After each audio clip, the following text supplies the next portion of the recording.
बिस्मिल्लाहिर्रहमानिर्रहीम। अस्सलामुअलैकुम। मुल्क निमरोज़ पहाड़ों की तराई में वाक़या है। पहाड़ों पर घने जंगल हैं जिनमें हाथी, गेंडे, घोड़े, भेड़िए, बेरें और दीगर जानवर बकसरत पाए जाते हैं। शहर निमरोज़ पर एक खुदा तरस बादशाह की हुकूमत थी जिसके इंसाफ का ऐसा शोहरा था कि लोग नौशरवां की बजाय उसकी मिसालें दिया करते थे। पर किस्मत का चक्कर तो किसी लम्हे भी उल्टा चल सकता है। यही निमरोज़ के साथ हुआ। उसको किसी की नजर लग गई। एक आदमखोर शेर वहां आ गया।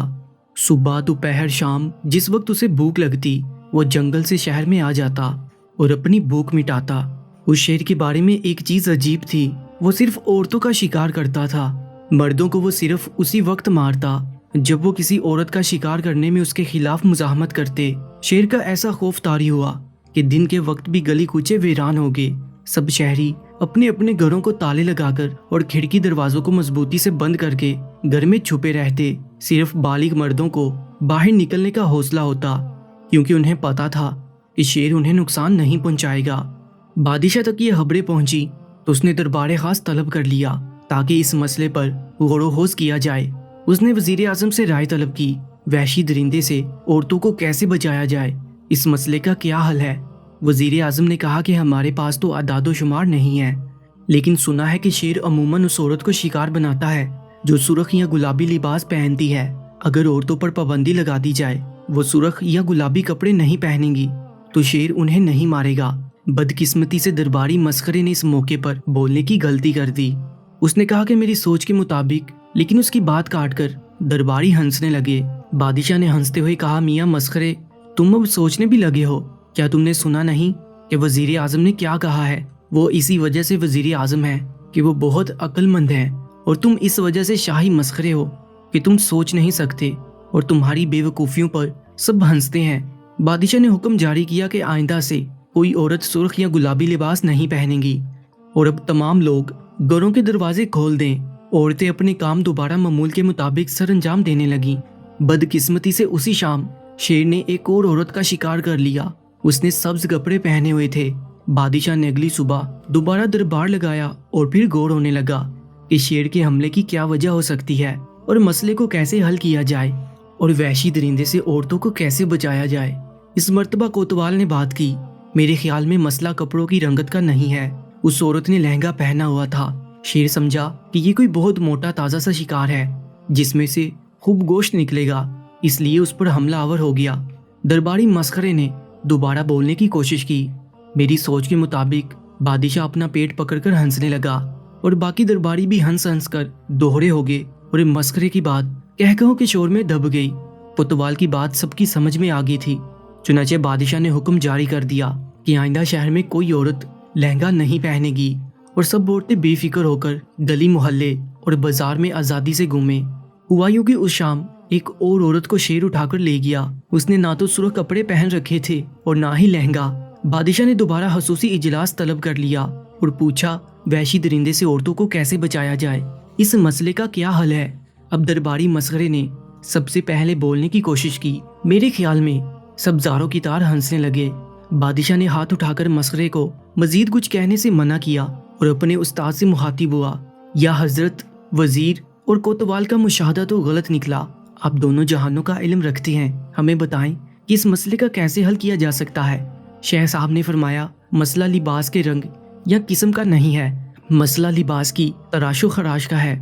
जब लिबास में से औरत के बाजू, टांगे और चेहरा दिखाई देता है तो गोश्त देखकर शेर वहशी हो जाता है। सारी गलती औरत की है जो शेर के जज्बात को मुश्तिल करती है। अब उस वहशी से औरतों को बचाना है तो उन्हें अफगानी बुर्का पहनने का हुक्म दिया जाए जिसमें हाथ पैर क्या आंखें भी दिखाई नहीं देती। शेर को गोश्त दिखाई नहीं देगा तो वो हमला नहीं करेगा।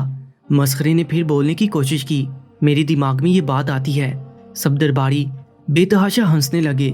बादशाह ने हंसते हुए कहा, मियाँ, अगर तुम्हारे पास दिमाग होता तो तुम शाही मस्खरे क्यों होते। तुम्हारे पास दिमाग नहीं है, इसीलिए तो सब तुम्हारी बातों पर इतना हंसते हैं कि तुम्हें दरबारी मस्खरा मुकर्रर किया गया है। शेख साहब ने दुरुस्त फरमाया है, यही मसला है और इनके मशवरे पर अमल करने से हल हो जाएगा। हुक्म जारी कर दिया गया कि आइंदा निमरोज़ की तमाम औरतें अफगानी बुर्का पहना करेंगी और शेर उन्हें कोई नुकसान नहीं पहुंचाएगा। बदकिस्मती से इस मर्तबा तो शेर ने ऐन 12 बजे दोपहर एक औरत पर हमला कर दिया और उसे उठाकर ले गया। एक बार फिर दरबार लगाया गया। बादशाह अब बहुत परेशान था। उसके काबिल तरीन वजीर आजम, अमनो अमान बरकरार रखने के लिए मशहूर कोतवाल और सबसे बड़े आलिम का कुल इल्म भी ये मसला हल नहीं कर सका। अब बादशाह पर आवाम भी अदम एतमाद करने लगे थे और उसकी बात पर यकीन करने को तैयार नहीं थे कि लिबास ठीक कर लिया जाए तो शेर शहर की औरतों को नुकसान नहीं पहुंचाएगा। बादशाह ने फिर सबसे मशवरा तलब किया, वहशी दरिंदे से औरतों को कैसे बचाया जाए, इस मसले का क्या हल है। खूब सोच समझकर हल बताना। हल नाकाम हुआ तो हल तजवीज़ करने वाले को इबरतनाक सजा दी जाएगी। सब दरबारियों को सजा का सुनकर सांप सूंघ गया, मगर अहमक मस्करा फिर बोल उठा। मेरे ख्याल के मुताबिक सब दरबारी मुस्कुराने लगे, मगर बादशाह एक तनाव की कैफियत में था। उसने चिढ़कर कहा, एक बार ही बता दो कि तुम्हारे नन्हे से दिमाग में क्या खिचड़ी पक रही है, ताकि हम इसे एक मर्तबा सुनकर कूड़े के ढेर पर फेंके और फिर सब बाकी दाना लोग इस मसले पर यकसुई से गौर कर सकें। मस्खरे ने कहा, मेरे ख्याल के मुताबिक मसला औरत के लिबास में नहीं है। शेर की फितरत में वहशत है। औरत खवा जो भी लिबास पहने, इस दरिंदे ने उस पर हमला करना ही करना है ताकि अपनी भूख मिटाए। बेहतर है कि औरत पर पाबंदी लगाने की बजाय शेर को काबू में लाया जाए। शहर के दरवाजे के पास तमाम छतों पर तीर अंदाज मुकर्रर कर दिए जाएं और जैसे ही शेर शहर में दाखिल हो उसे तीरों से छलनी कर दे।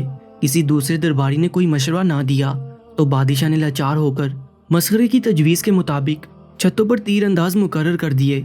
सपहर को जैसे ही शेर शहर में दाखिल हुआ तो उस पर हर तरफ से तीर बरसने लगे और चंद लम्हों में वो मारा गया।